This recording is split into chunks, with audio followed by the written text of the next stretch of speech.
নতুন নতুন জামা পরতে কার না ভালো লাগে? বার্থডে উপলক্ষে তো বিশেষ করে আরো পুরোনো জামা পরতে ইচ্ছা করেই না। Hello everyone, back to my channel.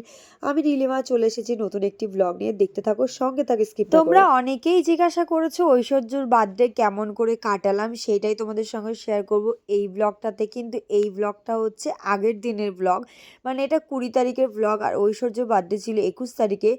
স্কুলে যাওয়ার জন্য সেদিন ঐশ্বর্য প্রচণ্ড কান্না করছিল 20 তারিখে, তো সেই জন্য স্কুলে পাঠিয়েছিলাম। কান্না করছিল কেন সেটাও তোমাদের জানাই, কালার ড্রেস পরে যাবে। কিন্তু আমার জানা ছিল না যে স্কুলে বার্থডে দিন কালার ড্রেস অ্যালাউ করে। আর এদিকে মেয়ে প্রচণ্ড কান্না করছিল সকালবেলা ঘুম থেকে উঠে যে স্কুলে যাবে, কিন্তু কালার ড্রেস পরেই যাবে। এতটাই কষ্ট পেয়েছিল, যদি তোমাদের দেখাতে পারতাম খুব ভালো হতো। কিন্তু যখন কান্না করে তখন কিন্তু আমি ওর মানে ভিডিও করতে পারি না, বা ও পছন্দ করে না। ও আরও জোরে চিৎকার করে, সেই কারণে আমি কখনোই করি না। তবে তোমরা ওর কিছু ভিডিও দেখতে চাও, আর অনেকেই জিজ্ঞাসা করো কেমন আছে ঐশ্বর্য, তো সেই কারণে ওর কিছু ভিডিও তোমাদের সঙ্গে শেয়ার করি। আজকে এই ড্রেসটা পরে স্কুলে গেছিলো, আর বিশ্বাস করো এই ড্রেসটা পরে স্কুলে যাওয়াতে ও যে কতটা খুশি হয়েছে তোমাদের তুলনার বাইরে। অনেকজনকে জিজ্ঞাসা করলাম, তারপরে সে বলল যে হ্যাঁ আজকে বার্থডের দিনে কালার ড্রেস অ্যালাউ করে। তো অনেক ড্রেস থাকা সত্ত্বেও ওকে আমি বলেছিলাম ওই ড্রেসগুলো পরে যেতে, তো বললো না আমি এই ড্রেসটাই পরে যাবো। যদিও এই ড্রেসটাও নতুন, এক দুবার হয়তো পরেছে, খুব বেশি পরেনি। আর যাই হোক, স্কুল থেকে বাড়ি এসে মানে কত গল্প, আজকে স্কুলে এই হয়েছে ওই হয়েছে সেই হয়েছে। আর স্কুলের জন্য মানে স্কুলের বাচ্চাদের জন্য কিছু গিফট পাঠিয়েছিলাম ঐশ্বর্যকে দিয়ে।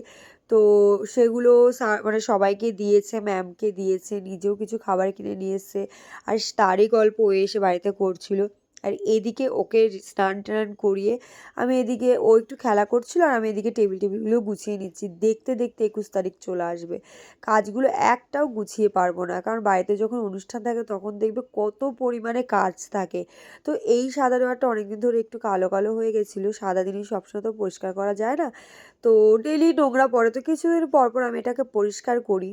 তো সেজন্য এটা আজকে ভাবলাম যে এটাকে পরিষ্কার করে ক্লিন করি, যেহেতু কালকে দু একজন তো বাড়িতে লোকজন আসবে। এদিকে মুছে দেখো এই ডোয়ারে কিন্তু আমার অনেক জামা কাপড় থাকে, আর ঐশ্বর্যর খাবারের কিছু জিনিস একটা ডোয়ারে, সেকেন্ড আমার কিছু ছোটোখাটো জামা কাপড়, নাইটি, তারপর মেয়ের দুটো বক্সে আরও স্কুল ড্রেস, জাস্ট ডেলি ইউজের।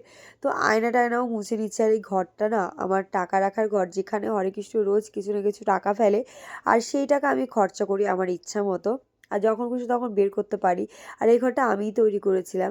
আর জামা কাপড়ের কথা কি বলবো, এটা সবথেকে অসহ্যকর কাজ, যেটা হয়তো সবার করতে ভালো লাগে না, ম্যাক্সিমাম মানুষের এটা ভালো লাগে না, কিন্তু বাধ্য হয়ে করতে হয়। কিছু করার নেই, জামা কাপড় পরতে হলে তো ধুতে হবে, ধুতে হলে তো কাচতে হবে, কাচলে তো রাখতেই হবে। এই হচ্ছে আমার ননদের শাড়ি, যার সামনে কিছুদিন পর বিয়ে।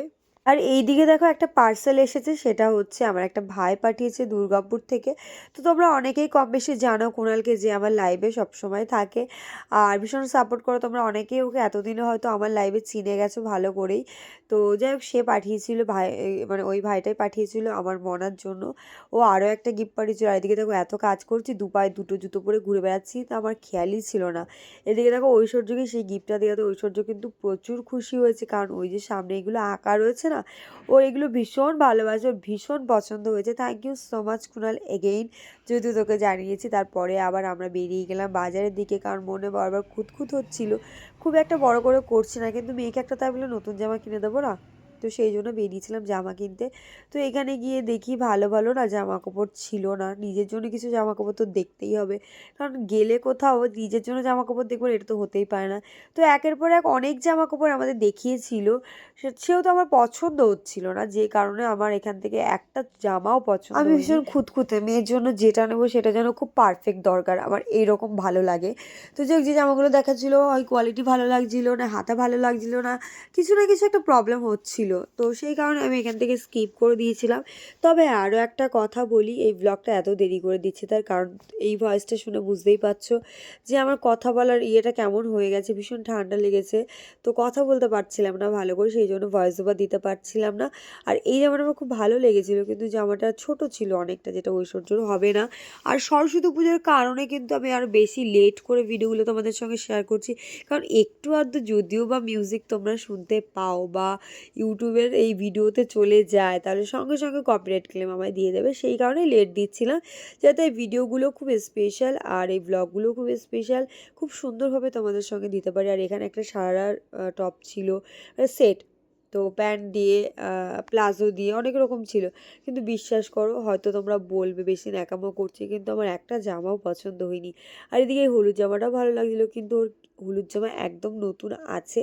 তো সেই কারণে ভাবলাম দূর, সরস্বতী পুজোর জন্য শুধু হলুদ হলুদই দেখাবে, কিন্তু এই হলুদগুলো খুব একটা বেশি পরানো হয় না, আর ঐশ্বর্য আছে বিশেষ করে। তো সেই কারণে ভাবলাম একটু অন্য ধরনের নিই, যাতে একটু ফ্যান্সিও হবে আর ভালোও লাগবে। তারপর অন্য দোকান চলে এসেছিলাম, অন্য শ্রীহরিতে এসে এখানে একটা দুটো জামা খুব পছন্দ হয়েছিল, যেগুলো একটু ইউনিক। যেমন এই রেড ড্রেসটা নিচের দুপাটের ভেতরেও আছে, এই জামাটাও খুব ভালো লেগেছিলো। কিন্তু অরেঞ্জ জামা আমার মেয়ে পরতে চায় না, ওর আবার ভীষণ বাতিক আছে, অরেঞ্জ কালারের জিনিস খেতে চায় না। পেন্সিল হলে গিফট করে দেয়, অরেঞ্জ কালারের জামা হলে সে পরে না। অরেঞ্জটার প্রতি ওর যেন একটা অন্যরকম হেড ব্যাপারটা আছে, সেই কারণে ভাবলাম অরেঞ্জটা স্কিপ করি।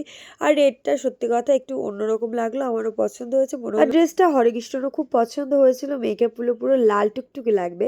তো সেই কারণে আমরা এই ড্রেসটাই ডিসাইড করে ফাইনাল করে নিয়ে চলে এলাম। এদিকে দেখো বাজারে কত সরস্বতী ঠাকুর উঠেছে, 20 তারিখ তাই কি কত সরস্বতী ঠাকুর এদিকে উঠে গেছে, প্রচুর ঠাকুর তোমরা দেখতে পাচ্ছ। আর 20, 21, 22, 23 তারিখ পর্যন্ত পুরো ঠাকুর বিক্রি হবে, মানে 4 দিন ধরে পুরো প্রচুর পরিমাণে ঠাকুর বিক্রি হবে। একটা ঠাকুরও কিন্তু তুমি লাস্ট দিন গিয়ে একটাও পাবে না। যাই হোক, আজকে এখানে বিক্রি হচ্ছিল দেখলাম, আমরাও ঠাকুর নিতে আসবো, তবে আমরা বাড়িতে পুজো করি না, আমরা আমাদের ঠাকুরটা ক্লাবে দিই, সেই কারণে আমরা বাড়িতে করি না। তো ওখানেই পুজো হয়ে যায়, আমরা ওখানেই পুজো দিইনি, বাড়িতে করবো তার জায়গাও থাকে না, এত বড় বড় ঠাকুর রাখারও জায়গা নেই। তো তারপর মনাকে এসে ড্রেসটা দেখালাম, ড্রেসটা খুব পছন্দ হয়েছে। তোমাদের কেমন লাগলো এটা কিন্তু জানিও কমেন্ট করে অবশ্যই, ড্রেসটা কেমন লেগেছে। অনেক লেট করে দেওয়ার জন্য সরি, আরও ব্লগ তোমরা পাবে, দেখতে থাকো। যারা চ্যানেলটা এখনো সাবস্ক্রাইব করোনি অবশ্যই চ্যানেলটা সাবস্ক্রাইব